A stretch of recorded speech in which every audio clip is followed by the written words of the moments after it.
Welcome, my name is Dr. John Mason. I founded the Stress Education Center in 1978, and I'm the author of the best-selling book, Guide to Stress Reduction.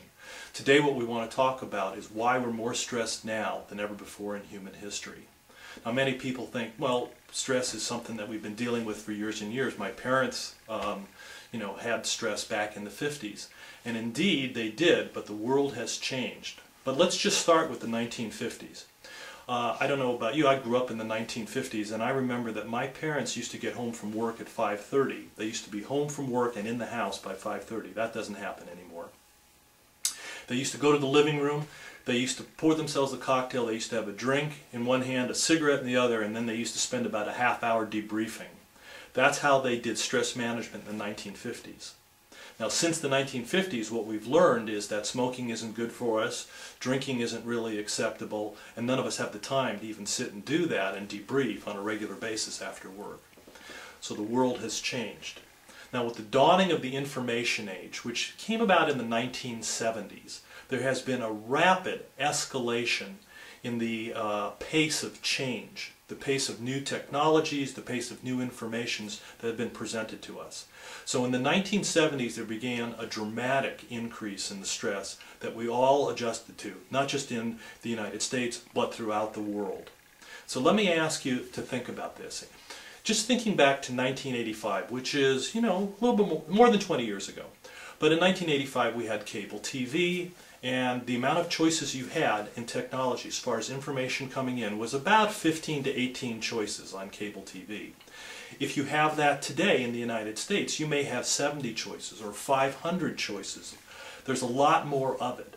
There's 24 hours news. There is world-breaking events that are being thrown right at us into our living rooms, which didn't exist just 30 years ago.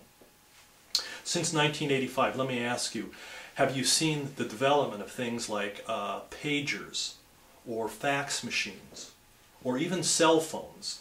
I don't know if any of you remember, but there were cell phones available in the mid-1980s. They were like big bricks, and if you had one in your car, it was a huge suitcase that you'd carry along with you. Now everybody has cell phones. We are plugged in now 24/7.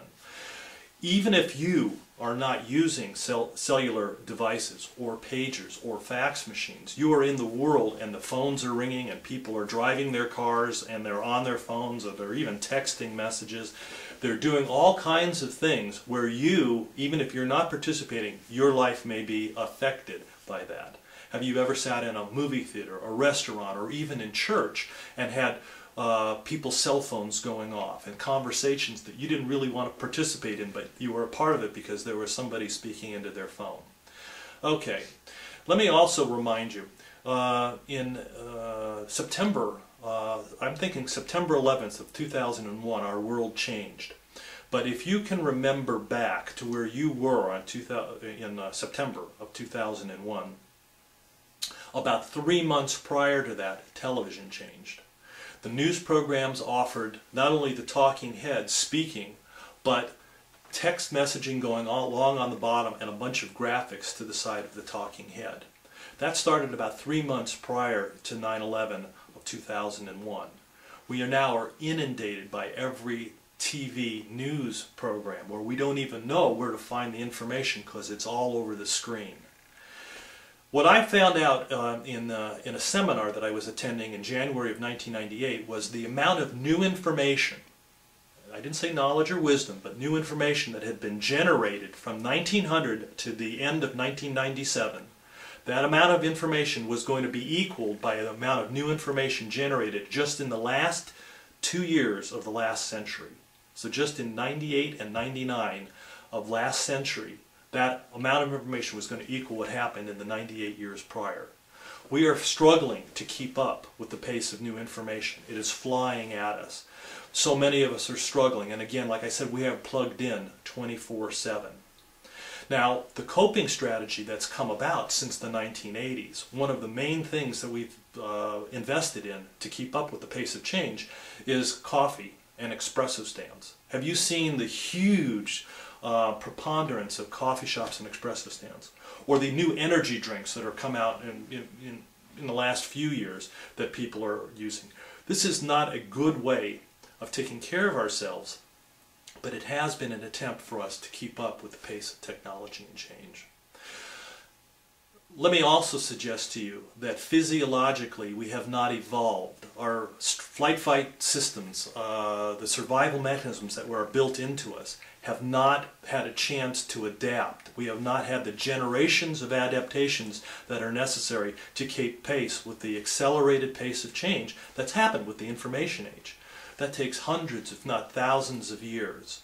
And so each one of us may be suffering in a way that may be below the level of consciousness to the pace of change and all the new information that's flying at us. We may have symptoms of panic or anxiety, headaches, back pain. Sleeping has become a huge issue. We're not getting enough sleep, or the sleep that we get isn't necessarily restful. People's blood pressures are going up. We're having GI complaints, stomach problems, rapid heartbeats. Both for men and women, sexual dysfunction has become an issue. These are the symptoms of stress. This is how our body has been coping in a negative way to this rapid increase of change and the pace of technology and information. My challenge for you is don't be in denial. Don't stick your head in the sand. Know that this has occurred and figure out which of the systems in your body have been impacted by the stress that we're experiencing. If you have that piece of awareness and you know what is happening and why, that's half the battle. The other half the battle is to invest some time and energy into learning how to control that stress. In other words, how to let go, how to relax appropriately.